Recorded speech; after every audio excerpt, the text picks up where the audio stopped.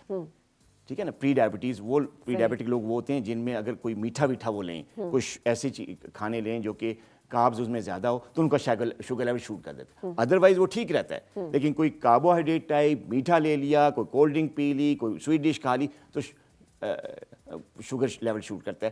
پری diabetes جو ہے نا اور ڈائبٹک وہ لوگ وہ ہوتے ہیں جن کا جو چیک کراتے ہیں تو ان کا فاسٹنگ لیول 100 سے بلو نہیں ہوتا. نارملی جو نارمل لوگوں میں جو فاسٹنگ لیول ہے شوگر کا وہ لیس دین 100 ہوتا ہے. لیکن جو پری ڈائبٹک اس میں ان کا لیس دین 125 اور مور دین 100 ہوتا ہے تو وہ پری ڈائبٹک ہوتے ہیں. اس میں فیملی ہسٹری بھی ہوتی ہے. ٹھیک ہے. اور یہ وہ لوگ ہوتے ہیں جن میں کسی بھی لائف سٹائل کی خرابی کی وجہ سے, فیملی ہسٹری کی وجہ سے وہ پری ڈائبٹک ہو جاتے ہیں. یعنی وہ ابھی ڈائبٹیز میلائٹس کے دروازے کے باہر کھڑے ہوتے ہیں, نوک کر رہے ہوتے ہیں. یہ ایسی اسٹیج ابھی وہ ڈائبٹیز کے اندر داخل نہیں ہوئے, لیکن اٹس اے رسک فیکٹر. اگر آپ خیال نہیں کریں گے, آپ پری ڈائبٹک ڈائگنوز ہو گئے, اپنے لائف سٹائل پہ توجہ نہیں کریں گے, اپنے کھانے پہ توجہ نہیں دیں گے, اپنے واک اور ایکسرسائز پہ توجہ نہیں دیں گے, اسٹریس لیول کو کم نہیں کریں گے, تو پھر یا اپنے وزن کو چیک نہیں کریں گے, آپ وزن آپ کا زیادہ ہے پری ڈائبٹک کے, اپنے وزن کو کم نہیں کریں گے, ویٹ لاس نہیں کریں گے, تو پھر کچھ عرصے بعد 2 سال بعد سال بعد یہ تو اللہ کو پتہ ہے پھر آپ ٹائپ 2 ڈائبٹک بن جائیں گے, پراپر شوگر کے پیشنٹ ہو جاتے ہیں جس کا پھر واپسی جس سے ممکن نہیں ہے. تو اگر آپ پری ڈائبٹک ہیں تو یہ پری ڈائبٹیز 100% ریورسیبل ہے. کرنا کیا ہے کہ آپ کو اپنے معالج کے مشورے سے, اپنے ڈاکٹر کے مشورے سے اپنے ویٹ کو چیک کرنا ہے, ویٹ لاس کرنا ہے. اگر آپ موٹاپے کا شکار ہیں آپ کو ہیلدی لائف سٹائل لینا ہے جس میں ایکسرسائز بہت ریگولرلی کرنی ہے, ڈائٹ کا خیال رکھنا ہے, بیلنس ڈائٹ لینی ہے, اسٹریس سے دور رہنا ہے, ٹینشن ہے, کوئی قسم کا اسٹریس کا پرابلم ہے تو اس سے لیو کریں, ہیلدی سلیپ لیں, اپنا ویٹ ہیلدی رکھیں, تو یہ چیز ریورس ہو جاتی ہے, 100% ریورس ہو جاتی ہے. بالکل صحیح. جی جی. اچھا آپ نے ابھی فیملی ہسٹری کا ذکر کیا, کتنے % چانسز ہوتے ہیں کہ اگر آپ کی فیملی ہسٹری ہے اور آپ کے بزرگوں کو جو ہے شوگر کا مسئلہ, ڈائبٹیز کا مسئلہ رہا ہے تو آپ بھی اس کا شکار ڈیفینیٹلی ہو جائیں گے؟ کیا لائف سٹائل کی مینجمنٹ سے, اپنے معمولات کو بہتر کرنے سے ہم بچ سکتے ہیں پھر؟ جی ایگزیکٹلی. دیکھیں اس میں چانسز بڑھ جاتے ہیں, جیسے کہ میں نے رسک فیکٹر کا ذکر کیا, خطرات بڑھ جاتے ہیں. اگر آپ کی فیملی ہسٹری اسٹرانگ ہے, آپ کے والدین میں بھی ڈائبٹیز ہے, آپ کے بہن بھائیوں میں بھی کسی کو ڈائبٹیز ہے, تو خطرہ اس بات کا زیادہ ہے کہ آپ کو بھی کسی نہ کسی عمر کے حصے میں ڈائبٹیز ہو سکتی ہے, خطرہ بڑھ جاتا ہے. لیکن کمپلسری نہیں کہ آپ کو ڈیفینیٹلی آپ ہوگے شوگر. اگر آپ کو آپ کی فیملی ہسٹری ہے, آپ کا خطرہ بڑا ہوا ہے, آپ کو ڈائبٹیز کا, تو اپنی لائف سٹائل کو بہتر کریں. جیسے کہ میں نے ذکر کیا, آپ اپنی ڈائٹ کو اچھا کریں, اپنے وزن کو کنٹرول کریں, آپ اسٹریس سے دور رہیں, آپ اپنی بیلنس ڈائٹ لیں, ایکسرسائز فزیکل ایکٹیویٹی بہت ضروری ہے, وہ کریں تو آپ کو نہیں ہوگی ڈائبٹیز. آپ کی پری ڈائبٹیز ہے وہ ریورس ہو جائے گی. لیکن اگر آپ رسکی ہو کے بھی, اور آپ کو پتہ بھی یہ رسک ہے, میری فیملی ہسٹری ہے شوگر کا ہے, تو اگر پھر بھی آپ ہیلدی لائف سٹائل پہ نہیں آتے تو پھر یہ آپ کا قصور ہے, آپ کو پھر ڈیفینیٹلی جو ہے وہ شکار ہوں گے. ڈاکٹر صاحب آپ کا اتنا ایکسپیرینس ہے, اتنا آپ اس مرض سے ریلیٹڈ لوگوں سے, آپ نے چونکہ اسپیشلائز اس میں, آپ کا فوکس اسی کے اوپر ہے, کیا آپ مزید شیئر کرنا چاہیں گے جو ہم اپنی گفتگو میں نہیں کر سکے لیکن جو کہ ہم نے وائنڈ اپ کرنا ہے, اور دیکھنے والوں کو کوئی مشورہ, کوئی ٹپ جو کہ آپ دینا چاہیں؟ دیکھیے میرا ایک بہت جو ہے بڑا قیمتی مشورہ جو ہے میں اپنے آپ کے پروگرام کے حوالے سے جو ہمارے ڈائبٹک پیشنٹس ہیں ان کو دوں گا کہ دیکھیں, اگر ڈائبٹیز کے حوالے سے اگر آپ ٹریٹمنٹ کروانے جاتے ہیں اور کوئی ڈاکٹر آپ کو یہ کہتا ہے کہ یار آپ صرف میڈیکیشن لیں اور ایکسرسائز اور ڈائٹ کو چھوڑیں, لائف سٹائل کو چھوڑیں, آپ صرف میڈیکیشن لیں آپ ٹھیک ہو جائیں گے, آپ کی شوگر کنٹرول ہو جائے گی, تو وہ بھی غلط کیا ہے. ٹھیک ہے. اور اگر کوئی ایکسرسائز کا ایکسپرٹ ہے, کوئی فزیو تھراپسٹ ہے, کوئی پہلوان ہے, کوئی جم ٹرینر ہے, وہ آپ کو کہتا ہے کہ یار چھوڑیں سب کچھ, دوائیاں بھی چھوڑیں, ڈائٹ بھی چھوڑیں, آئیں میں آپ کو جم میں ایکسرسائز کراتا ہوں, یہ ورزش کریں, آپ کی شوگر ٹھیک ہو جائے گی, غلط کہہ رہا ہے, نہیں ہو سکتا. اور اگر کوئی ماہر غذائیت ہے, کوئی ڈائٹ کا آپ کو کہتا ہے, یا کوئی بھی جو ہے وہ ان پروفیشنل بندہ آپ کو کہتا ہے کہ یار یہ چھوڑو سب کچھ, دوائی بھی چھوڑو, ایکسرسائز بھی چھوڑو, آؤ یہ کھانا کھاؤ, یہ چیز چھوڑ دو, روٹی چھوڑ دو, چاول چھوڑ دو, فلاں چیز کھاؤ, یہ میں آپ کو گٹھلی کا پانی دیتا ہوں جامن کی, یا کڑوی چیز دیتا ہوں, یہ آؤ یہ چیز لو, یہ ڈائٹ لو اور شوگر کنٹرول ہو جائے گی, ختم ہو جائے گی, تو وہ بھی غلط کہہ رہے ہیں. ٹھیک ہے. جو ڈائبٹیز کا علاج ہے, چاہے وہ جس قسم کی بھی ان کنٹرول ڈائبٹیز کا, اس کا اگر آپ نے علاج کروانا ہے تو it should be with a combination of 3 things. Sugar کا علاج ہے وہ 3 چیزوں کی کمبینیشن سے. نمبر 1 جو ہے وہ میں نے بتایا بیلنس ڈائٹ, اچھی خوراک جس میں ہر چیز شامل ہے, فیٹ بھی ہیں, پروٹین بھی ہیں, ہیلدی کاربز بھی ہیں. Number 2 physically active life style. اور نمبر 3 ایک ماہر ڈاکٹر کے ساتھ آپ نے اپنی پراپر ڈوز میں پراپر دوائی جو ہے وہ لینی. یعنی 3 چیزیں کریں, پراپر دوائی پراپر ٹائم پہ پراپر ڈوز میں, physically active lifestyle, balance diet. ان تینوں چیزوں کی کمبینیشن سے ہی ڈائبٹیز کا علاج ممکن ہے, کسی ایک چیز سے نہیں ہو سکتا. ٹھیک ہے, بہت بہت شکریہ ڈاکٹر صاحب, تھینک یو ویری مچ. آپ نے بڑی تفصیل کے ساتھ اور بہت ڈیٹیل کے ساتھ ساری چیزوں کے اوپر بات کی ہے. Thank you for sharing this information with our viewers. Thank you. اور ہم یہاں پہ ایک بریک کے لیے رکیں گے, بریک کے بعد پھر آپ سے ملاقات مہمان کے ساتھ. Stay with us.